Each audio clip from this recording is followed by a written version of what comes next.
When I got my mission call, it was a really cool experience. I was with my twin brother, and we both got our mission calls on the same day.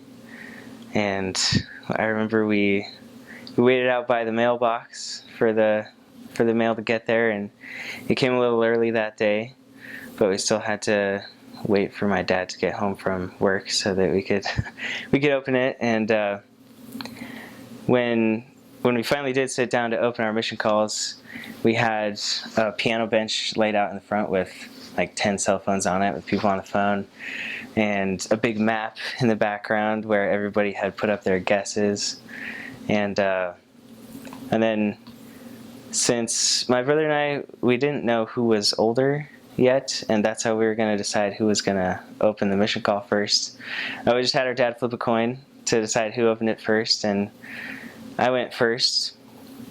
And I remember reading just the words of my mission call and just feeling all of a sudden like very strongly that that was where I was supposed to be.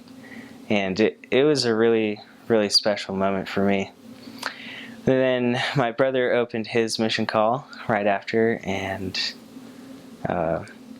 we saw that he was also going to Chile, going to neighboring missions. He went to Viña del Mar, and I went to Santiago. And we were leaving on the same day, both speaking Spanish, and it was really awesome. It was really cool to be able to begin that experience with my brother, who had been such a close friend. Right after we opened our mission calls, our parents told us which one was older, and so I'm older by 3 minutes.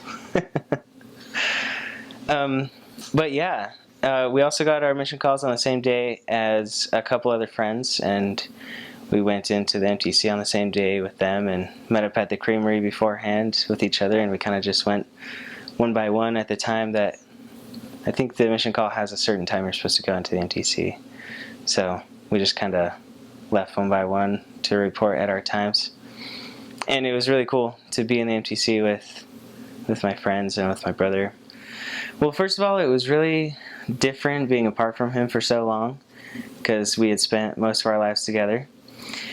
And so when we did head out of the MTC to the mission field, he left the night before I left.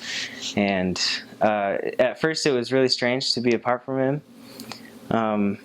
But we did write a lot, and I got a lot of inspiration and ideas from emails that he sent me and things that he shared that he was doing in his mission.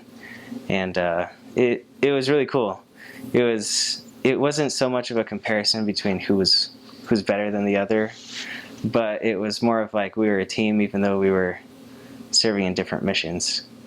And we did write each other quite a bit, and it was a strength to me to have him out there.